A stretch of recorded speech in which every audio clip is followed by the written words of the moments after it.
Merci. La parole est à Monsieur Collard.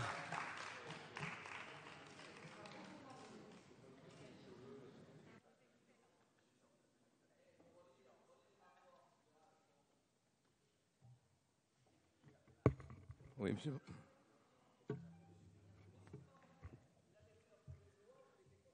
Oui, alors, bon, je peux prendre la parole, oui? Merci. Oh là là, oh là là, oh là là. Alors donc, la laïcité, on vient de l'apprendre maintenant grâce à monsieur Glavany, la laïcité à la française ne serait pas aimable. Et pourtant, on a maintenant la solution esthétique pour la rendre aimable. Ça s'appelle, j'ai entendu cela tout à l'heure, le management de la diversité religieuse. Ainsi, nous avons le choix entre cette loi, que j'approuve, et je suis désolé de l'approuver car cela va certainement nuire à l'efficacité de votre combat, mais je l'approuve. Et puis, ces bons sentiments, pétris de dialogue, de management de la diversité religieuse, de consensus, joli mot qui en dit long sur certains, et puis le souci de ne pas stigmatiser, de ne pas victimiser. Alors, je peux comprendre cette préoccupation, mais je voudrais quand même vous rappeler que au cœur du débat sur la laïcité, dans le fondement même de la doctrine, il y a la théorie de la neutralité.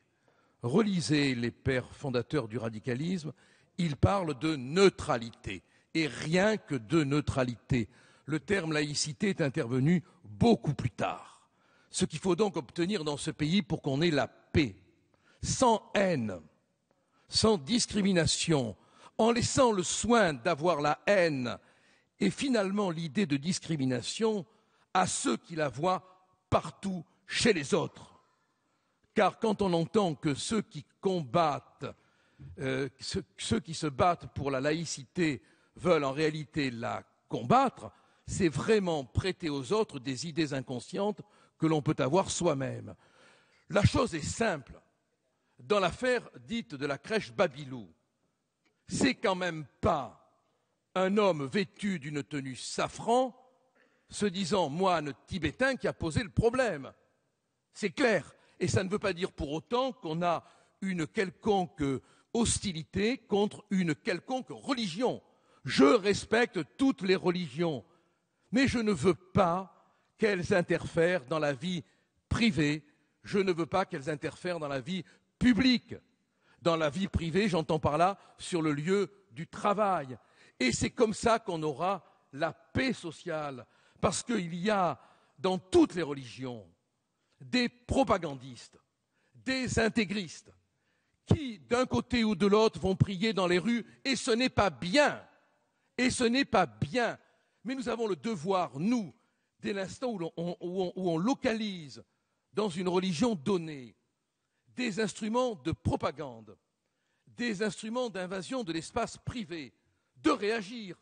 Sinon, on va laisser au jour le jour se détruire cet espace de paix publique dont nous avons besoin.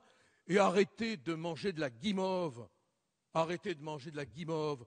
Vous savez très bien que ce n'est pas en allant discuter, palabrer, rechercher un consensus qu'on empêchera les extrémistes de tous bords, je dis bien de tous bords, d'aller utiliser notre espace public, privé, qui se rejoignent dans un espace, hélas, médiatique, où le combat se mène, d'utiliser les signes extérieurs de leur propre religion pour faire de la propagande. Et c'est ça qui, finalement, détruit cette paix sociale. Alors, ce qui est extraordinaire quand même, c'est que vous autres, qui êtes les partisans de la laïcité, vous laissez faire des actes qui détruisent l'idée même de laïcité. Alors on entend le ministre nous dire il faut une laïcité sans qualificatif, il faut une laïcité de sang-froid, ce qui est immédiatement un qualificatif. Mais qu'importe le caractère de la laïcité, qu'elle soit de sang-froid, de sang-chaud, peu importe, il faut qu'elle existe, qu'elle soit défendue.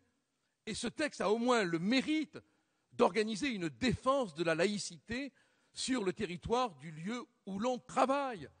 Imaginez le désordre que ça peut créer dans une entreprise si chacun veut imposer les signes extérieurs de sa religion.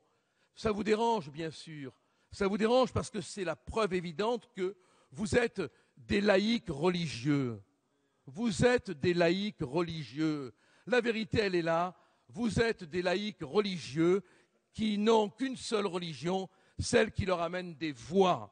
Et ça, c'est quelque part un peu lamentable.